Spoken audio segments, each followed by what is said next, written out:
Students, welcome Shivaji group of institution online classes. I am your Suresh. और चल कुंडली ये भी डिपेंड करता है कि किसी कुंडली में जब हम धारा को प्रवाह करते हैं तो उत्पन्न चुंबकीय प्रभाव हो।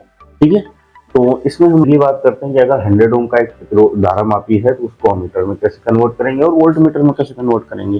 ठीक है, आफ्टर दैट हम बात करेंगे कि किसी चुंबक तथा चुंबकीय द्विध्रुव आघूर्ण ये क्या होता है, इसको हमें परिभाषित करके को बताना है। और फिर उसी द्विध्रुव को अगर हम किसी चुंबकीय क्षेत्र उस पर कितनी ऊर्जा को हम लोग संचित कर सकते हैं। ठीक है, ये आपके लिए इंपॉर्टेंट क्वेश्चंस हैं, नहीं कहीं कॉपी करना है, आप जल्दी से कर लीजिए। फिर हम बल देखेंगे वहां पर टाउ। सर आप इस पर हम कहीं पर आपको अलग धारा ज्ञात अपॉन यहाँ ध्रुव की तरह एम।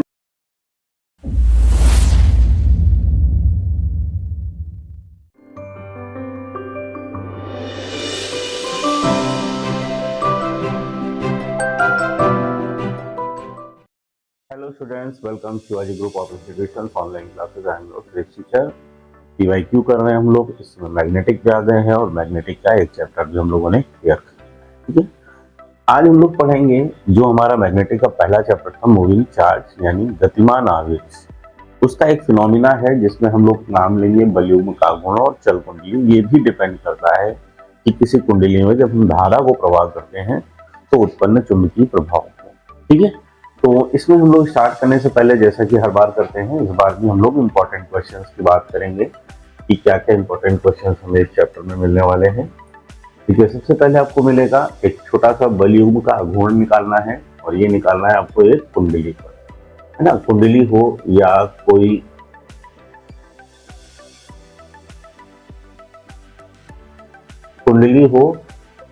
कोई लूप हो, उस पर हमें बलयुग्म का आघूर्ण का सूत्र निकालना है। फिर उससे रिलेटेड हमें एक न्यूमेरिकल लगाना है और फिर बात करेंगे इस चैप्टर के इंपॉर्टेंट टॉपिक की, जिसे कहते हैं हम धारामापी।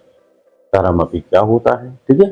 फिर उसी के लिए उसका यूज निकालेंगे कि मीटर में कैसे बदलते हैं और इसको वोल्ट मीटर। ये दो चीजें आपने सुनी होंगी, मीटर क्या होता है और वोल्ट मीटर क्या होता है, बाकी आगे डिस्कस करेंगे। ठीक है, फिर अगली बात करते हैं कि अगर 100 ओम का एक धारामापी है तो उसको हम मीटर में कैसे कन्वर्ट करेंगे और वोल्ट मीटर में कैसे कन्वर्ट करेंगे।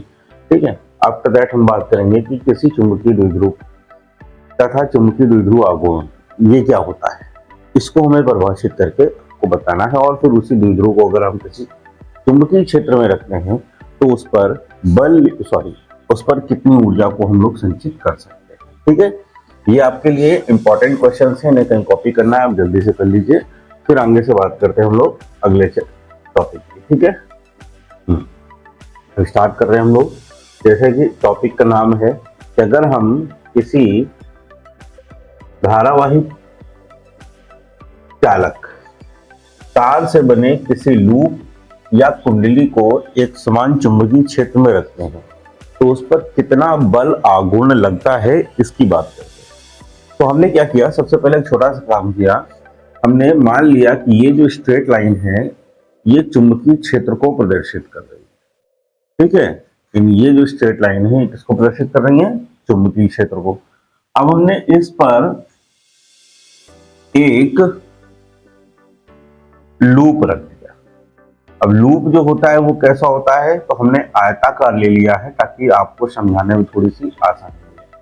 तो हमने एक आयताकार लूप लिया है जिसका नाम है ए बी सी और ये डी।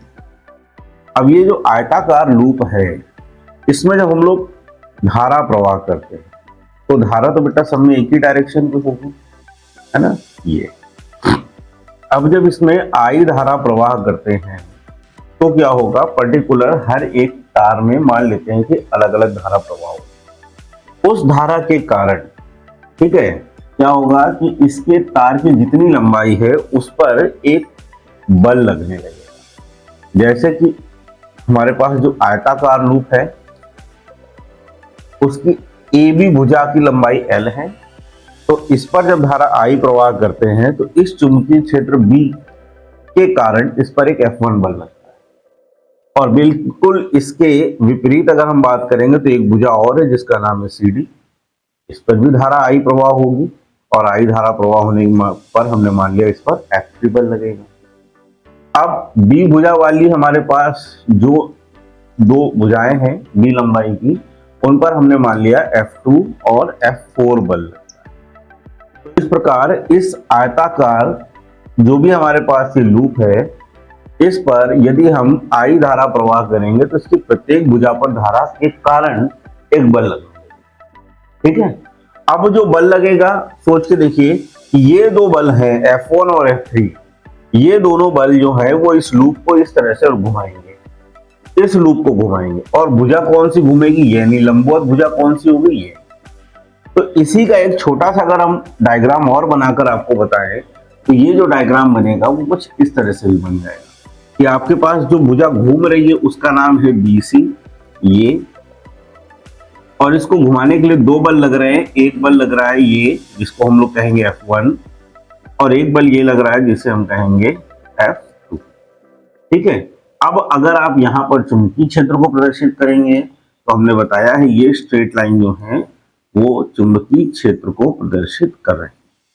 यानी अगर हम यहाँ पर अब लंबवत भुजा निकालना चाहते हैं तो लंबवत भुजा हमारी कौन सी होगी, ये होगी, है ना। इस बल के लिए अगर बात करेंगे क्रिया रेखा ये है, ठीक है, थीटा कोण यहाँ से बना रहा है तो इसके लिए लंबवत भुजा होगी, बल ये है लेकिन क्रिया रेखा ये है, इसके लिए लंबवत अगर भुजा निकालेंगे तब भी हमारी यही आएगी। ठीक है ना, यानी ये बल और इसकी लंबवत भुजा, ये बल इसकी लंबवत भुजा, जहां से कोण बनेगा वही हमारे लिए लंबवत भुजा बन जाएगी। ठीक है, फिलहाल अगर अब हम लोग बात करते हैं यहाँ पर आपको बल आघूर्ण निकालना है, तो बल आघूर्ण क्या होगा। ठीक है, तो ये लंबाई आपके पास कितनी है, स्मॉल b है, ठीक है ना, यही वाली भुजा तो है, इसका नाम क्या है, BC। ठीक, तो अगर हम निकालेंगे लूप का बल युग्म का आघूर्ण, और लूप का बल युग्म का आघूर्ण यानी टाउ बराबर क्या होगा, आरोपित बल इंटू लंबवत दूरी। ठीक है, अब टाउ बराबर आरोपित बल हमारे पास कितना है बेटा, हम चाहे F1 ले लें या F3 ले लें, यही तो है, F1 ले लें या F3 ले लें, तो हमने F1 ले लिया या F3 अभी दोनों ले लिया। ठीक है, और इनटू में लंबवत भुजा की अगर हम बात करेंगे तो ये भुजा कितनी आ जाएगी बेटा, ये भुजा होगी B sin थीटा, ये भुजा कितनी होगी, B sin थीटा। ठीक है, ये भुजा हो गई B sin थीटा। अब F1 हो या F3 हो, इसे एक धारावाही चालक है, और धारावाही चालक पर जब लगने वाला बल निकालते हैं तो निकालते हैं IBL sin थीटा। ठीक है, और इनटू में क्या आ जाए, यहाँ पर IBL लिख लो क्योंकि साइन थीटा आपको ऑलरेडी मिला है, तो IBL और इनटू में B sin थीटा। अब अगर ध्यान से देखेंगे तो IB यहाँ पर L क्रॉस B और इनटू में क्या आ गया, साइन थीटा। तो लंबाई गुणे चौड़ाई क्या होता है, क्षेत्रफल, यानी क्या आ जाएगा, IAB इनटू में साइन थीटा, ये टाउ की वैल्यू, इसकी वैल्यू है टाउ की, यानी अगर किसी भी लूप पर आपको टाउ का मान निकालना है तो आप निकाल सकते। दूसरी इंपॉर्टेंट बात, अगर आपको यह बता दिया जाए कि लूप ना होकर n फेरों की कुंडली है, यानी n फेरों की कुंडली के लिए, तो ये टाउ उतने गुना बढ़ जाएगा, यानी क्या आ जाएगा, NIAB इंटू में साइन। ठीक है, बात समझ में आ गई कि नहीं आई, यानी इस कुंडली के लिए अगर इसी तरह से कई फेरों की हमारी कुंडली बन जाएगी तो उसके लिए इतना होगा। कभी कभी पूछ सकता है टाउ मैक्स बताओ, क्या पूछता है, टाउ मैक्स। इसी कंडीशन के लिए टाउ मैक्स के लिए आप ले लोगे यहाँ पर थीटा इक्वल 90 डिग्री। जैसे यहाँ पर थीटा की वैल्यू 90 रखेंगे वहां पर टाउ की जगह क्या रखेंगे, टाउ मैक्स। तो tau max is equal to हो जाएगा NIAB इंटू साइन 90, यानी टाउ मैक्स इक्वल बन जाएगा NIAB। ठीक है, बात समझ में आ गई कि नहीं आई। ठीक, ये बात याद रखिएगा।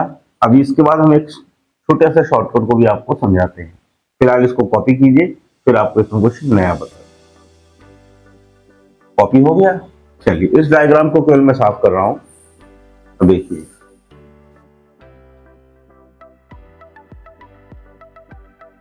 अभी हम लोगों ने एक फॉर्मूला निकाला हुआ था tau is equal to NI/AV।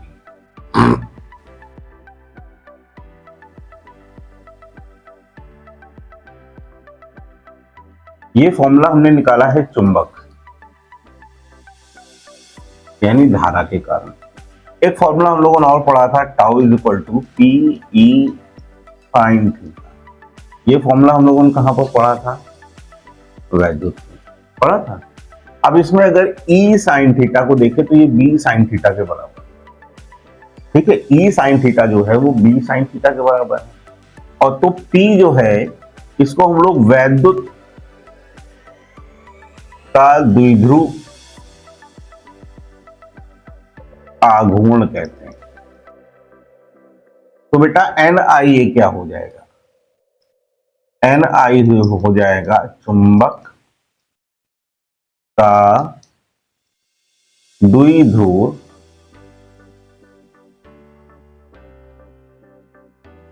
आघूर्ण। याद रखना, ये हो जाएगा चुंबक का द्विध्रुव आघूर्ण। तब हम इसको NI/A को हम लोग कैपिटल M लिखेंगे। क्या लिखेंगे? Capital M। ये हो गया आपका चुंबक का द्विध्रुव आघूर्ण। उस कंडीशन में आप टाउ इक्वल यहां पर क्या लिख सकते हैं? टाउ इक्वल लिख सकते हैं NI/A की जगह पर MB sin theta. Tau equal क्या लिख सकते हैं?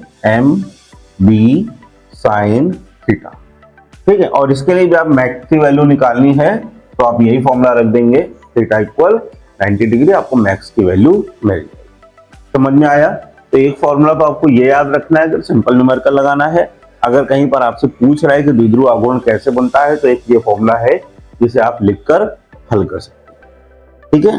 चलिए कॉपी करते हैं, फिर आगे बढ़ते हैं। देखिए अभी हम लोगों ने जो डेरिवेशन पढ़ा है उस पर रिलेटेड एक न्यूमेरिकल भी लगा ले तो आसानी से हमें चीजें समझ में आ जाएंगी। जैसे कि दे रहा है कि इस बार आपको एक लूप दे रहा है, सॉरी कुंडली दे रहा है, और इस कुंडली का क्षेत्रफल दे रहा है 10 × 15 सेंटीमीटर।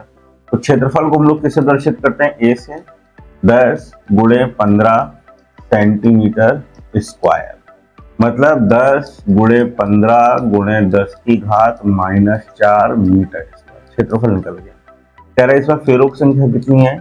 फेरों की संख्या है 100, और इसको हमने रख दिया है एक चुंबकीय क्षेत्र में जिसका मान कितना है? 1 weber per metre square, 1 weber per metre square है। और रखकर इसमें हम लोगों ने I बराबर 0.2 एम्पियर की एक धारा जो है वो प्रवाह कर दी है। फिर आप इस पर कितना बल युग्म का आघूर्ण लग रहा है यानी टाउ का मान ज्ञात करो। तो भाई टाउ बराबर फॉर्मूला याद है, पहला अभी हमने पढ़ लिया MB sin थीटा। अगर M नहीं दे रहा है तो M की जगह पर हम लिख लेंगे NI/AV sin थीटा, ठीक है। अब वैल्यू प्लेस कर दो। N की वैल्यू कितनी है? 100, I की वैल्यू है 0.2, A की वैल्यू है 10 × 15 × 10 की घात -4, और B की वैल्यू हमारे पास कितनी है? 1, और साइन नहीं दे रहा है तो इसको हम हमेशा लेते हैं 90, ठीक है। अब क्या करेंगे? मल्टीप्लाई करेंगे। तो मल्टीप्लाई करने के लिए ये कितना हो गया? 100, 10, 1000, और 15 गुणा करेंगे तो ये आ जाएगा 3। 3 × 10 की घात +3 इंटू 10 की घात -4। तो अब हमारे पास वैल्यू जो आ गई वो आ गई 0.3, नहीं हो गई 0.3। और अब यहाँ पर यूनिट क्या लिख देंगे? टाउ है, टाउ का यूनिट क्या होता है? Newton into metre. समझ में आया? ठीक है, सिंपल सा है, आसानी से कर सकते हैं, कोई प्रॉब्लम नहीं है। फॉर्मूले पर बेस्ड होते हैं न्यूमेरिकल, ठीक है। चलिए बात करते हैं आगे अगले टॉपिक की। तो अगला जो टॉपिक है वो पूछ रहा है धारा मापी क्या होता है? गैल्वेनोमीटर। धारा मापी देखो बेटा एक ऐसी युक्ति होती है जो किसी भी परिपथ में वैद्युत धारा की सूचना देती है, यानी वैद्युत धारा की सूचना देती है, संसूचक होती है। मतलब ये घड़ी होती है, आपने देखा होगा जिसके बीच में लिखा होता है G, और इस तरह से इसमें कुछ नंबर होते हैं जिसके बीच में 0 होता है, इधर 10, इधर 20, इधर 30, और इधर भी 10, इधर भी 20, इधर भी 30। ठीक है, अब ये नंबर यानी जो घड़ी की सुई होती है वो हमेशा 0 पे ही रहती है, लेकिन अगर कभी प्लस धारा है यानी धारा पॉजिटिव है तो ये इधर मूव करेगा, धारा निगेटिव है तो ये इधर मूव करेगा। ठीक है, एक इंपॉर्टेंट बात, इसका प्रतिरोध निम्न होता है, इसका प्रतिरोध निम्न होता है, और इसके प्रतिरोध को हम लोग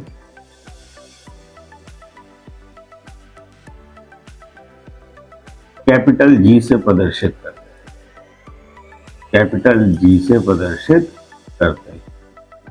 फिर इसमें बहने वाली जो धारा होती है, इसमें बहने वाली धारा को आई जी लिखते हैं, आई जी से प्रदर्शित करते हैं। ठीक है, आई जी लिखते हैं, याद रखना। अब दूसरी बात क्या आती है कि हम क्या करते हैं, इसको रूपांतरित करते हैं दो भागों में, नंबर फर्स्ट अमीटर में और नंबर सेकंड वोल्ट मीटर। यानी धारा मापी से हम अमीटर बनाते हैं और वोल्ट मीटर बनाते हैं, क्योंकि धारा मापी का हम अकेले यूज नहीं करते। अब बात ये हो रही कि धारा मापी से अमीटर कैसे बनाते हैं, धारा मापी से वोल्ट मीटर कैसे बनाते हैं, तो इसके लिए एक छोटी सी दो बातें आपको सीखनी पड़ेगी। पहली इंपॉर्टेंट बात कि अमीटर क्या होता है। अगर हम कहीं पर अमीटर की बात करने जा रहे हैं तो अमीटर क्या होता है, देखो भाई, अमीटर जो होता है वो बहुत निम्न प्रतिरोध का धारा मापी ही होता है, यानी एक ऐसा धारा मापी जिसका प्रतिरोध बहुत निम्न होता है, बहुत छोटा होता है। अब अगर हमको बता रहा है, कह रहा है कि कोई आप अमीटर बनाना चाहते हैं, तो अमीटर का हमने बताया है प्रतिरोध निम्न होगा, और जो धारा मापी है यही होता है अमीटर, तो हमें क्या करना पड़ेगा, इस धारा मापी का प्रतिरोध और कम करना पड़ेगा। अब धारा मापी का प्रतिरोध कम करने के लिए क्या करते हैं, जैसे ये आपको कोई धारा मापी है और इस धारा मापी को आपको अमीटर में परिवर्तित करना, तो इसके समांतर क्रम में तो छोटा सा प्रतिरोध और लगा, और इस छोटे से प्रतिरोध को हम एस नाम देते हैं और शाब्दिक भाषा में से शंट। ठीक है, तो ये जो कंपोनेंट बन गया, ये बन गया आपका अमीटर, समझो। यानी हमने क्या किया, धारा मापी से समांतर क्रम में जब एक छोटा प्रतिरोध लगा दिया तो ये कंपोनेंट जो बन गया ये बन गया अमीटर। अब कह रहा है कि एक आदर्श अमीटर क्या होगा, तो बेटा देखो, ये जो प्रतिरोध आया है इन दोनों का जो तुल्य प्रतिरोध आएगा, यानी धारा मापी और शंट का जो तुल्य प्रतिरोध आएगा, इसका मान लगभग 0 के यदि बराबर हो जाए तो परिपथ में एक भी धारा नहीं रुकेगी, सारी धारा बह जाएगी। अब पूछते हैं कि इसको हम अमीटर में अगर परिवर्तित कर रहे हैं तो ये शंट कितना लगाना पड़ेगा, कैसे ये हम इसका मान निकालेंगे। तो देखो, पहली इंपॉर्टेंट बात ये है कि ये मान लो कोई चालक तार और इस तार में कोई धारा बह रही है आई, आपसे कह रहे हैं इस आई का मान निकालना है। अब जो धारा मापी है इसका प्रतिरोध तो आपको पता है फिक्स से जी है, इसमें जाने वाली धारा का मान भी फिक्स होता है, जो भी जाएगी धारा, आई जी जा रही तो आई जी का मान फिक्स। अब कह रहा है इस तार में आपको क्या करना है, धारा इस आई का मान ज्ञात करना है, तो पूछ रहा है कितना प्रतिरोध लगाएं, कितना शंट लगाएं। शंट का मान निकालने के लिए आप क्या करोगे, इस तार को बीच से ब्रेक करोगे, इस तार को बीच से काट दो, और काटने के बाद अब यहां पर आप जोड़ दोगे धारा मापी। क्या जोड़ दोगे, धारा मापी। देखो जुड़ गया धारा मापी, ये जी आ गया, इसके समांतर क्रम में प्रतिरोध आ गया, ये जोड़। ठीक है, अब क्या हुआ, जो पूरी धारा आई आ रही थी उसका कुछ भाग तो समांतर क्रम में है, तो कुछ भाग तो यहाँ चला जाएगा गैल्वेनोमीटर में, यानी धारा मापें जैसे हम कहेंगे आई जी, और बाकी बची हुई धारा जो होगी वो जाएगी शंट से, वो जाएगी शंट से। तो ये शंट वाली धारा कितनी हो गई, आई माइनस आई जी। अब कह रहा है कि आपको इस एस का मान निकालना है। इसका मान निकालने के लिए छोटी सी बात बताओ कि आई जी और जी का गुणा करके जो भी वोल्टेज आएगा वही वोल्टेज आपको आई माइनस आई जी और एस का गुणा करने के बाद आएगा। यानी इस कंडीशन में दोनों के वोल्टेज क्या होंगे, बराबर, यानी एस पर बनने वाला वोल्टेज और जी पे बनने वाला वोल्टेज कैसा होगा, बराबर। अब अगर हम बात करते हैं यहाँ पर कि एस पे बनने वाला वोल्टेज कितना होगा, तो एस आई माइनस आई जी होगा, और जी पे बनने वाला वोल्टेज कितना होगा, तो आई जी इंटू कैपिटल जी होगा। कह रहा है एस का मान याद करो, तो एस इक्वल कितना आ जाएगा, I G upon I minus I G into में कैपिटल जी। अब देखो जितनी बार आपको अलग धारा ज्ञात करनी है उतनी बार आपको एस को बदलना पड़ेगा, जितनी बार आपको आई का मान अलग ज्ञात करना उतनी बार आपको एस को बदलना पड़ेगा। समझ रहे हो बात को, आई परिवर्तित करना है एस बदलते रहो, आई परिवर्तित करना है एस बदलते रहो, आई और आई जी और जी में कोई परिवर्तन नहीं होगा, ये हमेशा, ठीक है, इसमें हमेशा फुल डिफ्लेक्शन आपको देखना होता है। तो अगर पूछेगा कि एक धारामापी को अमीटर में बदलने के लिए क्या करते हैं, हम समांतर क्रम में छोटा प्रतिरोध लगाते हैं और छोटे प्रतिरोध को हम इस फॉर्मूले से ज्ञात करते हैं। छोटे प्रतिरोध को हम लोग क्या कहते हैं, शंट कहते हैं। आया समझ में, क्लियर। चलिए इसी का अगला टॉपिक जो है वो है वोल्ट मीटर क्या होता है। तो भाई वोल्ट मीटर, जैसे अमीटर से हम लोगों ने क्या किया, धारा नापी, वोल्ट मीटर से हम लोग नापते हैं परिपथ के दो बिंदुओं के बीच में विभवांतर, जिसी को हम लोग कहते हैं वोल्टेज।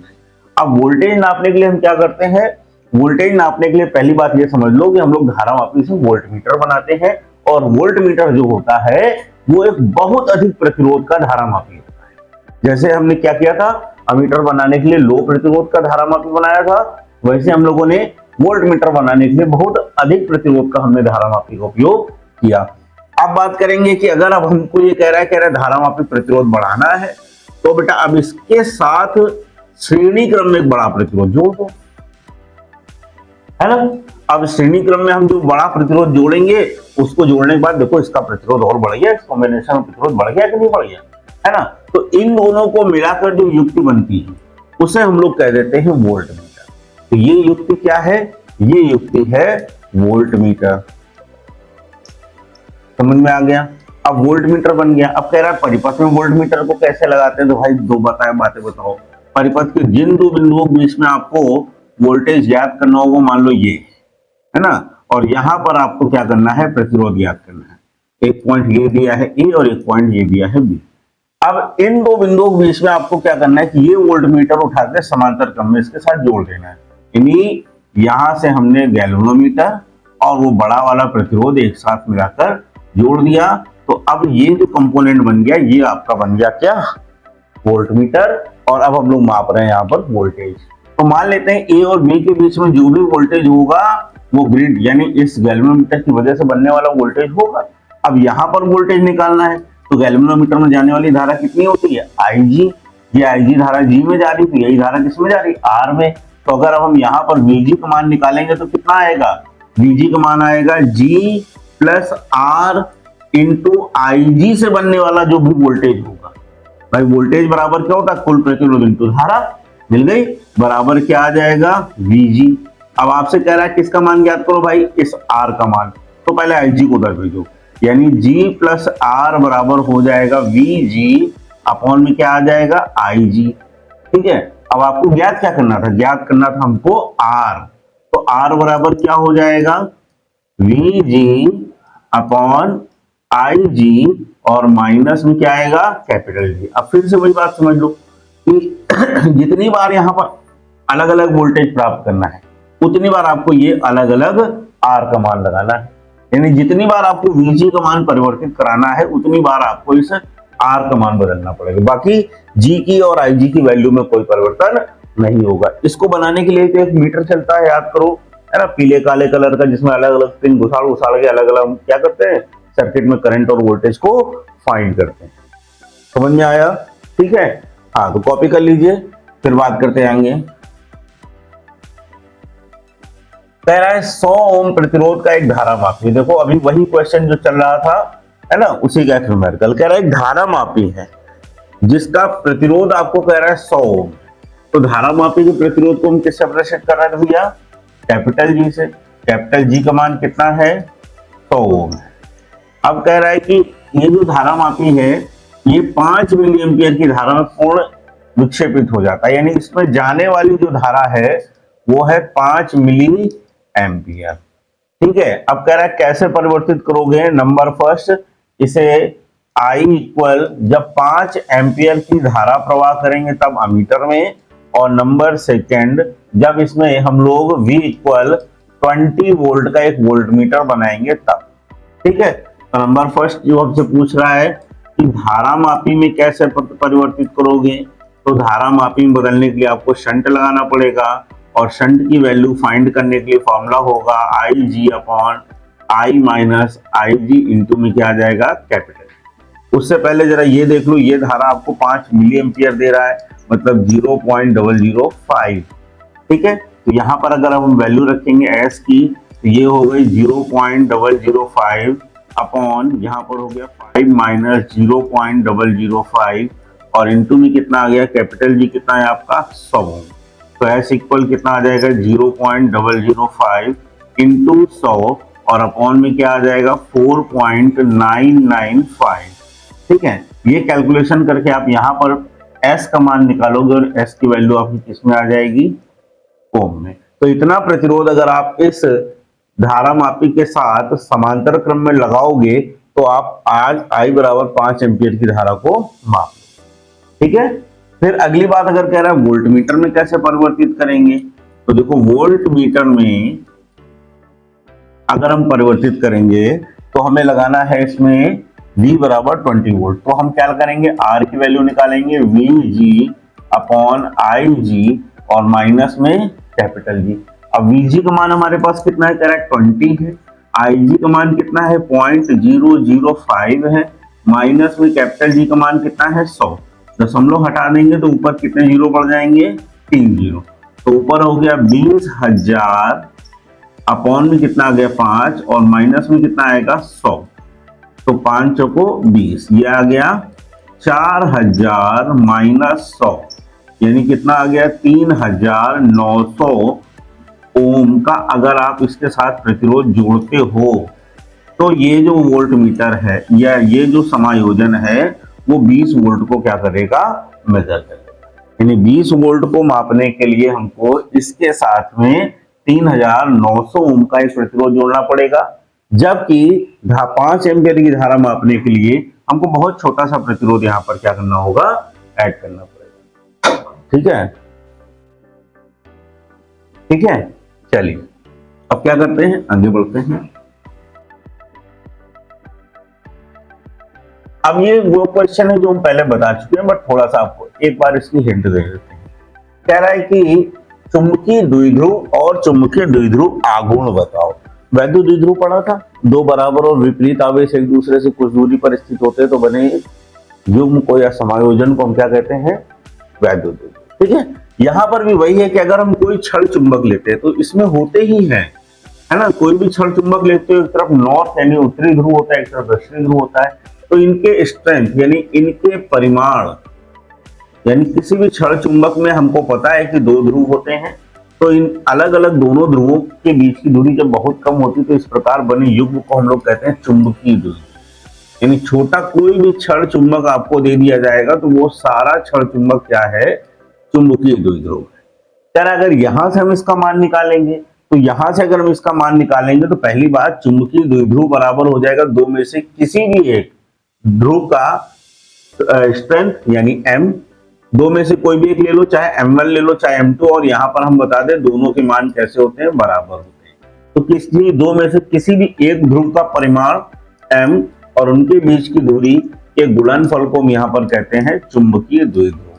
क्या कहते हैं, चुंबकीय द्विध्रुव। यानी अगर कोई छड़ चुंबक आपको दे दिया जाए, कोई बार मैग्नेट आपको दे दिया जाए, तो उसके 2 में से किसी भी एक पोल की स्ट्रेंथ यानी ध्रुव के परिमाण और उन दोनों के बीच की दूरी के गुणनफल को हमने क्या बोला है, चुंबकीय द्विध्रुव। अब कह रहे हैं इसका परिमाण ज्ञात करना है, तो भाई 2 में से किसी भी एक द्विध्रुव का मान रखो और हम यहाँ पर उनके बीच की दूरी का गुणा कर देंगे तो हमको जो भी मिलेगा वो द्विध्रुव आघूर्ण होगा, और इस प्रकार बने युग्म को हम लोग केवल कहेंगे चुंबकीय द्विध्रुव।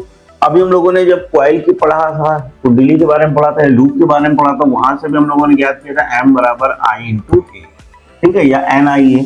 तो ये जो m था यहां से हम इसका मात्रक निकालते हैं। चुंबकीय द्विध्रुव का मात्रक क्या होता है, I का मात्रक होता है एम्पियर और a मतलब क्षेत्रफल, क्षेत्रफल का मात्रक होता है मीटर स्क्वायर। कहता है विमा निकालो, तो m की अगर हम विमा निकालेंगे तो क्या आ जाएगी बेटा, I यानी धारा की विमा क्या होती है a, और दूरी यानी क्षेत्रफल की विमा क्या होती है L स्क्वायर, तो इसकी विमा होगी L स्क्वायर इंटू a। बात समझ में आ रही है कि नहीं आ रही है। अच्छा, तीसरी बात राशि कैसी है, तो बेटा इसकी राशि कैसी है, ये भी आपकी द्विध्रुव की तरह सदिश राशि है, यानी इसकी राशि भी कैसी है, द्विध्रुव की तरह सदिश राशि है। ठीक है, याद रखना एक तरफ जो नॉर्थ पोल होता है और एक तरफ जो साउथ पोल होता है, उसकी वजह से यहाँ पर जो भी पोल बन रहा है या जो भी यहाँ पर आघूर्ण बन रहा है उसे हम लोग कहेंगे चुंबकीय द्विध्रुव आघूर्ण। समझ में आया? कॉपी करते हैं फटाफट, लास्ट टॉपिक देखते हैं जल्दी से। ठीक है, कह रहा अगर हम किसी द्विध्रुव को एक समान चुंबकीय क्षेत्र में रखकर अगर घुमाते हैं तो क्या उसके अंदर भी कोई ऊर्जा संचित होती है? अगर संचित होती है तो कितनी होती है, जरा हमको इसको बताना है। ठीक है, ये डेरिवेशन आप दो तीन तरह से कर सकते हैं। फिलहाल अभी हमने छोटी सी बात ये की है, हमने मान लिया है कि हमारे पास ये चुंबकीय बल रेखाएं हैं। ठीक है, और ये चुंबकीय बल रेखाएं जब किसी एक समान चुंबकीय क्षेत्र में रखकर क्या किया जाएगा, इन चुंबकीय बल रेखाओं में हम किसी द्विध्रुव को रखकर, ये हमारा हो गया चुंबकीय द्विध्रुव। ठीक है, जिसका आघूर्ण कितना है m, जिसका द्विध्रुव आघूर्ण कितना है m। ठीक है, अब हमने क्या किया, इसको रखकर घुमा दिया। घुमाने के दो तरीके, या तो हम इसको रोटेट करा दें ऐसे, या हम इसको अपने एक्सिस पर घुमा दें। ठीक है, तो अभी हमने मान लिया जब घुमा देते हैं तब इस पर एक बल आघूर्ण लगने लगता है, या हमने अभी थीटा एंगल पर जब रख दिया तो इस पर एक बल आघूर्ण लगा। तो द्विध्रुव पे लगने वाला बल आघूर्ण कितना होगा भैया? ठीक है, लिखेंगे द्विध्रुव पर आरोपित बल युग्म का आघूर्ण, जो भी लगेगा वो होगा टाउ, और टाउ बराबर अभी हमने पढ़ा था क्या होगा, mb sin थीटा। अब मान लो कि जब इसे अपनी अवस्था से d थीटा घुमाया जाता है तब आरोपित बल युग्म का आघूर्ण, तब किया गया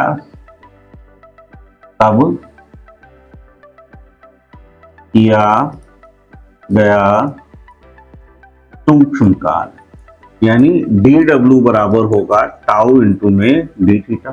अब कंडीशन फिक्स कर दें कि जब इसे थीटा 1 से थीटा 2 तक घुमाया जाता है, अगर इसे थीटा 1 से थीटा 2 तक घुमाएंगे तो बनेगा w इंटीग्रेशन फ्रॉम थीटा 1 से थीटा 2 तक, और ये हो जाएगा टाउ इंटू में डी। टाउ की वैल्यू आपको पता है तो यहां पर रख दो, थीटा 1 से थीटा 2 तक क्या है